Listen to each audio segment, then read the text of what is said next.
Okay. It's working. Maybe. I need to get one of those arms that all the podcasters have so I can like move it around my face. But for now,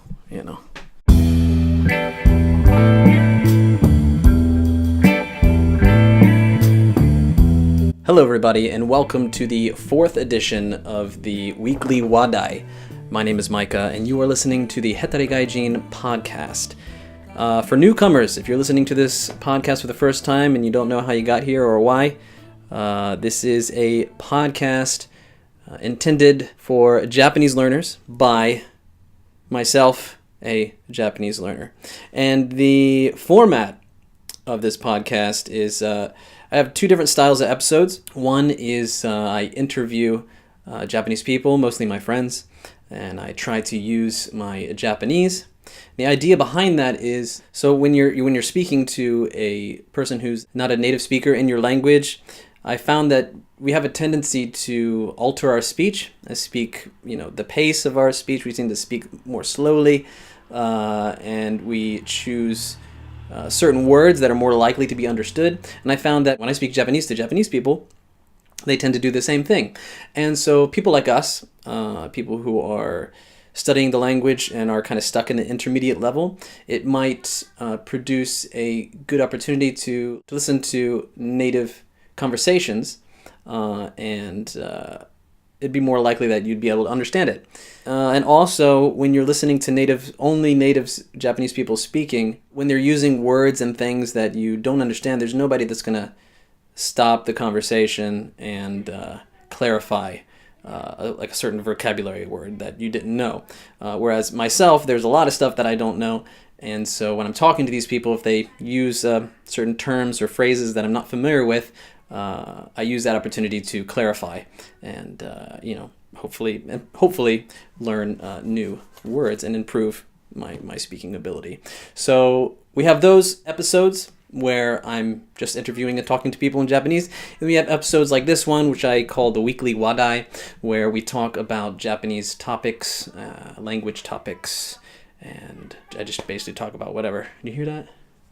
Some kids running around outside. Oh, also, for people who are listening on SoundCloud or iTunes, I'm recording video on this episode, so I don't know if I'm going to be able to upload the video at the same time as I upload the audio, but if you're interested in seeing that, you can check out my YouTube channel called Banana Fish.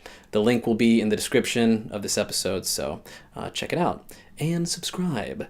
Smash the like button and ring the bell or whatever the thing is. Yes, I'm videotaping myself, which is, there's nothing wrong, there's nothing weird about that. It's 2018. This is considered normal human behavior, I guess.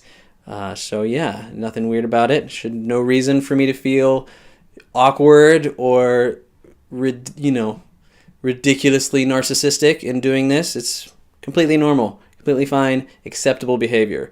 I have to apologize for a couple weeks ago. I came down with a pretty severe case of the flu, and I was unable to upload content for a week. And I'm still kind of sick. I don't know if you can tell. My voice is, I have a little bit of hanagoe, or, the nasally sound, because I'm still a little bit stuffed up. But I will try to get back uploading at the pace that I was before. So thank you, all of you, always for listening and bearing with me through this process. So yeah, I was sick. It sucked. And I thought that was a good opportunity to talk a little bit about how the Japanese healthcare system and Japanese medicine differ from American healthcare system. Now, I've been here for going on 8 years now. I think this is, I don't know, I think it's my 7th or 8th year? 7th year. It's my 7th year. I got here in 2011. So my memory doesn't serve me as well as it used to. I have difficulty sometimes remembering those little details, such as how exactly was it in the States when I got sick. and had to go to the doctor's office. I knew there was a period of time when I was working part-time jobs and I didn't have any health insurance, and that is a common thing. But here in Japan, by law, if you have a visa for longer than 1 year and you live here, you are required by law to be a part of the national healthcare system, or the Kokumin Kenko Hoken. And when you first move here, you have 2 weeks to apply to that. And you'll get billed in the mail. In order to apply to that, you have to go to your local ward office or the city hall, and that'll be a different place depending on where you live. You just go there and you sign up for it, and you get a little card. I don't know. So there's the Kokumin Kenko Hoken, which is the national health insurance, and then the other option is to be insured by your employer, and that's what I'm insured by my employer, and so I don't know if the card differs, but it looks something like this. I feel like I should cover it because I don't want to get identity stolen from me or something. And you keep it in your wallet. Anytime you go to the doctor, you'll be asked to show it. Right, so everybody in Japan has health insurance, and it's pretty good. It covers 70% of the medical costs. So the medicine, the prescriptions that you get, you only have to pay 30% of it, which is a pretty good deal. The few times that I have gotten sick and I've had to go to the doctor and I got a bunch of medicine, this is actually the pack of medicine you always get. The amount is always ridiculous. Like, it's stupid. I've actually used all of these, but I got like 4 different types of medication for my fever, colds. The dosage here tends to be pretty light. In fact, I couldn't even tell if the stuff was actually working. They gave me 7 days worth of medicine, and I feel like within that 7 days, if I didn't take the medicine, I would have been healing at that seems to be the natural rate at which I could expect to heal on my own. So it's kind of bimyo to me as to whether and how much it actually worked, and how much my recovery was thanks to the medicine. But the doctor knows, so I trust that. And I understand in America the dosage tends to be much higher, and I'm not a medical scientist or anything, but I hear that the stronger medicine, and if you take too much antibiotics, then the next time you get infected, that infection will be much stronger, and it'll be more difficult for you to resist it. So I get the logic behind it, to kind of rely more on your self-healing process. But man, like for example, NyQuil and Dayquil is illegal here. I don't know what it is in whatever the medicine, whatever the chemical is that's in it, you're not allowed to have it here. If you're caught with it, like, you can go to jail or you get fined or something. I don't know. Allegedly, I've known people who have had their hands on some NyQuil and Dayquil, and I cannot confirm or deny whether or not I have actually tried to cure myself with Dayquil or NyQuil while I've been in Japan. But it's pretty strict here. I don't really know why. I do understand that if you overdose yourself on NyQuil or Dayquil, it can have like hallucinogenic effects or something like that. So that may be why. And there's probably health risks involved with that as well. So I don't know. Regardless, you can't get it, and it sucks because that stuff works really well. So the dosages are kind of weak, and the whole system's different. Like, whereas you have sort of a general practitioner that you go to in the States, there are various kinds of clinics that you go to. They're all partitioned based on what the ailment is. And some of them are normal, like you have an eye doctor and a dentist, someone who focuses on teeth. You all know what a dentist is. I don't know why I said that. But also there's, like, for me, one that was kind of surprising is they have a ear and nose doctor. Also a clinic that you would go to for when you get a broken bone, chiropractors and things like that. Hospitals that focus on children's hospitals, of course, as well as, and I think they also might be connected with pregnancies. There's doctors that only do like pregnancy stuff. So everything's like partitioned out in separate different buildings. And whereas in the States, we focus more on the rights of the patient, I think. The doctor is required to give you a bunch of options, and you have a choice of how you wish to be treated. Whereas here, they're not really required to do that. Since each clinic is pretty much run by the individual doctors, they have kind of a little bit of an inflated sense of power. And so they don't really, it's more common for them to just give you their medicine. They don't really tell you what it is, and they send you on your merry way. And I've even read, I think recently, because I knew I was going to talk about this, I was looking online and I found an article on tofugu.com. And the person who wrote this article said something about how they had a student, when they were teaching English, they had a student who was studying to become a doctor. And one thing that he was surprised to hear about is he was writing his essay about something, and he had mentioned that if the patient was terminally ill and was going to die, he would not tell them. And the reasoning behind it is it would only, if there was like no chance for them to, survive, he wouldn't tell them, because he wouldn't want to upset them and keep them from living their life normally. Being an American myself, for me that's pretty shocking to hear. If I'm terminally ill, I definitely want to know so I can sort of decide how to spend my last days. But I guess in that way, I think the patients have the right to know. The whole concept of the patient's right to know isn't as strongly felt here, I guess.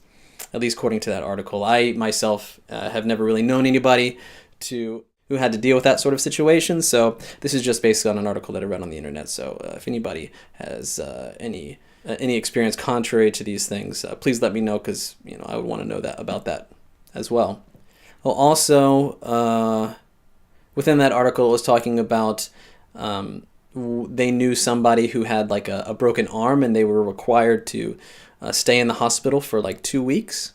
And they had to eat the hospital food, and they were really stingy they had to weigh the amount of food that they gave you, and they would complain if that person didn't finish all of the food. I have a colleague recently that was in the hospital for a couple weeks as well, and he was complaining about how the food was really gross. But I think he's not really into Japanese food in general, so that might have been a factor. Anyway, the article suggested that a lot of that is because the hospital profits from keeping you there. So that might be a bit of a motivating factor as well. But I myself has never been hospitalized in this country. My worst cases of illness have lasted a couple weeks. Usually I wait too long before I go see the doctor, because I just don't want to deal with it. And I don't really, I trust that, this medication stuff like actually is supposed to do something, but, in my experiences, my body heals within a week, I think.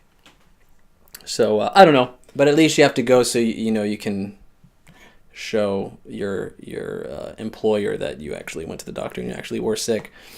All right, and so after you go to the doctor and you get a prescription, usually you'll get a couple papers, and you don't get the medicine there at the clinic. You have to go to a pharmacy, which usually there are, one or two within a block or so from the hospitals. So if you ask the people where it is, they'll tell you. They might tell you without you even asking.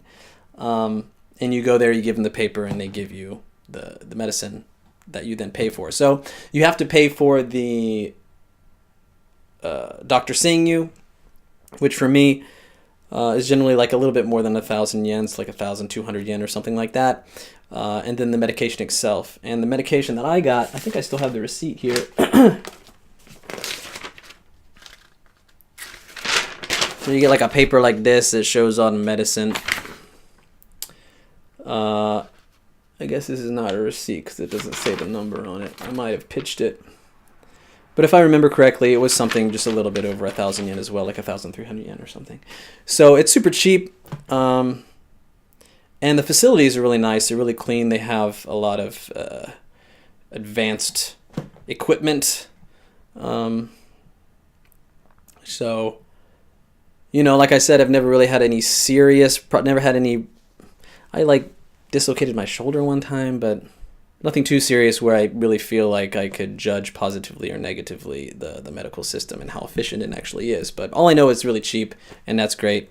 And when I was in America for some time, I didn't have any insurance, and it's quite terrifying to be in that situation. And I know there are still a lot of people like that over there. So the fact that everybody is required to have insurance and it's very affordable, I think is a really cool thing. Also, if you work full-time at a company, they generally will pay, if not all, a lot of the Kenko Shindan, which is just your annual physical, where you'll go there. They'll take various blood samples, urine samples from you, and measure you and your weight, and check your blood pressure and all that stuff, and find out whether or not you have any serious problems or anything like that. So the company that I work for pays ichiman for that, but it's usually a little bit over ichiman yen. So I don't know. That's kind of cool. Yeah, and also you can get vaccinated here as well, which I still have to do. I feel like maybe the thing that I had was influenza, and it might be out of my system now, but I should probably go get that done anyway. Depending on the company that you work for, they may or may not help pay for that as well. Because I work with kids, my company benefits from me staying healthy and not getting the kids sick. So I think that's part of the reason why. Also, I want to talk about a new resource, a new podcast that I found that I think you guys would really enjoy. It's kind of similar as far as the motivation that some of you may have for listening to this podcast. I think you will find this one useful as well. It's called Nihongo Kontepe. And it's this guy who is a Japanese gentleman. He does it by himself. And he makes it for Japanese learners. So he tries to be conscious of the fact that the people who are listening to him are people who are not fluent in Japanese, so he tries to speak slowly and choose his language his wording appropriately. Japanese is one of those languages where you can study for years at a time and still have kind of just a basic ability, and listening to native speakers is always very, very difficult. I myself have been studying off and on for like 10 years, and I still have difficulty following only native speakers conversations sometimes. And also, like, movies without subtitles can be, depending on the movie and the plot and the setting, they can be very difficult for me. Like sci-fi and like crime sort of movies, it's really hard for me to follow. So it's just nice to be able to listen to native Japanese and understand all of it. So yeah, I recommend that, Nihongo Kontepe. I want to get in contact with the guy. I would really love to interview him, but he's currently living in Spain because he's studied English and he's currently studying Spanish. So he is also aware and conscious of how he has the empathy for people studying language, because he knows how difficult it actually is. So I recommend you guys check him out. But yeah, if he ever comes back to Tokyo, I definitely want to get him on the podcast and try to have a conversation with him. I think the main difference between what he's doing and what I'm trying to do is that he just talks by himself. He's not having a conversation with anybody. So it's just monologue. But he does say he doesn't edit it at all, so he's trying to give you natural Japanese. But you don't get that back and forth. that you get during in Japanese conversations. And that's what I'm trying to do. I'm trying to get one other Japanese person at least, and maybe a couple, so we can kind of get that flow of a conversation rather than just a monologue. And I don't even know if I'd be able to do a monologue, and I don't think you guys would benefit from it anyway. So I will not do that. But yeah, if you're looking for more podcast of just straight up Japanese, not really lesson based, that's a really good one. Nihongo Konteppei. So that's what I recommend today for the Japanese learning resources. I don't know how long he's been doing it, but I don't know. It's pretty cool. Also, if you want to send him a message or a review or something, get him aware of my podcast. Maybe we could hook up and collaborate and do something. I think that would be really awesome. Maybe even a Skype conversation. That's what I should do. I need to start doing Skype episodes because I'm running out of people that I know within my vicinity to interview. I'm trying to correct this. Last weekend, I participated in a language exchange. Many of you probably know the app Meetup. It's an app where you can find out about various events and things going on based on what your interests are. And there's a lot of language exchange meetups. And I participated one. This is the second one I've ever been to, but I went there to not only practice my Japanese, but potentially meet people who would be interested to join the podcast. I may have found one or two people who, they're Japanese, so they said, we exchanged line info, and they said they were interested, but who knows if they're just being nice and they didn't want to say no, right? So we'll figure that out, see how that goes. I got a couple other people that live in different parts of Japan, so I might be able to do some Skype podcasts, but the sound quality is going to suffer for that, but I hope you would still enjoy that. And I might be able to get video out of that. I don't know. I have to figure out how to do a Skype podcast yet. I've just glanced at various things. I know there's a lot of tutorials on the internet that I could look at and figure that out pretty quickly, but maybe the next one I put up will be a Skype interview. What else did we want to talk about? How about Hello Talk? What have I been doing on Hello Talk? There's a few things that I didn't mention last time. Maybe I'll pull one of those up. Oh, I can't look at my phone because it's recording me right now. All right. Maybe we'll do the Hello Talk segment next time. All right, I gotta stop because I've probably edited it out, but I've been coughing a lot. My throat's getting really dry, and I'm still kind of sick. So we'll just stop right here. Thanks again for listening. Don't forget to share and like this episode. If you want to see more like it, go to my YouTube channel, Banana Fish, subscribe, all that jazz.